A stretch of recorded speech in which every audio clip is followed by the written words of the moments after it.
Tomorrow, flags across New York State will be flown at half-mast to honor fallen Binghamton firefighter J.R. Gaudet. Gaudet died when a wall collapsed while fighting a fire in downtown Binghamton last week.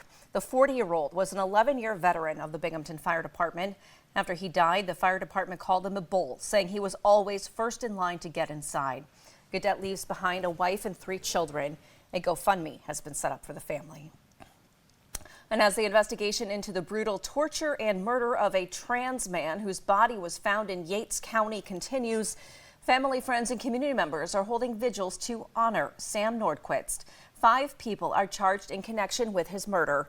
Police previously announcing while the investigation is far from over, they have determined that the murder does not constitute a hate crime. Nordquist's family arrived in New York from Minnesota over the weekend. His sister telling reporters all her brother was looking for was love, and that she and her family tried to stop him from making the trip to New York. I don't know. I don't know how I'm going to move on from this. So as a community, not everyone in the community is bad. It's just those individuals who are sick and decided they wanted to hurt Sam for no reason. When announcing that hate crime charges were off the table, the Ontario County District Attorney said the suspects in the case identify as being LGBTQ+, and that the suspects and Nordquist all knew each other. As the investigation continues, the DA is asking the community to not speculate on the motive. His sister has called on the suspects to all face the harshest sentence possible. Residents and community members have started to hold vigils in Nordquist's honor. Tonight, the Phelps Art Center in Phelps, New York will hold a vigil from 6 to 8 p.m. Well, the Trump administration has been working to reduce the number of federal employees firing or giving out buyout notices to workers to help meet that goal. In the latest cuts, the administration is now terminating federal probationary workers, meaning people who have been there for about a year or 2, either new to a federal department or transferred to a new role within another department. WENY Washington correspondent Rachel Knapp joins us live. Rachel, you spoke with some of those workers. How are they reacting to all of this?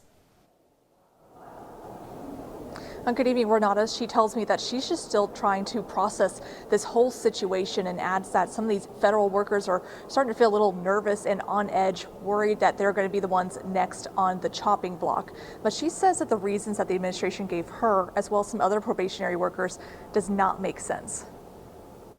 I'm still processing this to some degree. One probationary worker with the Department of Health and Human Services, who spoke on the condition of anonymity, has been with the department for almost a year. But late Saturday night, she received this letter from the acting chief human capital officer at HHS. It stated that my position was being terminated. It states her performance has not been adequate to justify employment at the agency. The letter sparked shock and confusion because not too long ago, supervisors gave her high ratings in her performance reviews, stating she exceeded expectations in her role. People are being accused of poor performance, and that's not true. There was no intention. I've had conversations about the next year and 2 years, and there were long-term plans to keep me. So this was not a decision made by my leadership or my agency. It seems to be something that was decided at the top. The Trump administration told agencies recently that probationary workers should be fired if they weren't meeting high standards. It's unclear how many probationary workers have been let go, but the latest data shows more than 200,000 people have worked within the federal government for less than a year, according to the Office of Personnel Management. This woman says her termination will not only hurt her teammates, but the people who are benefiting from her work too. There's just so many negative impacts that this is having, and this is not being done in a way that's thoughtful. It's not being done in a way that's really considering like any impact on people. In my opinion, it's really, it's the most disruptive way you could do this.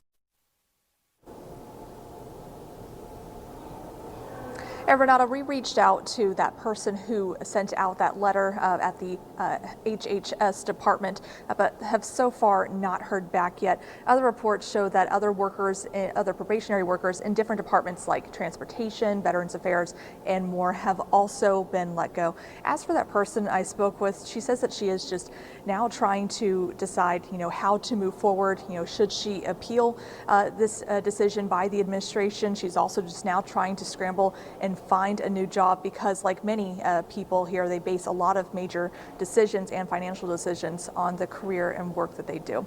Renata, back to you.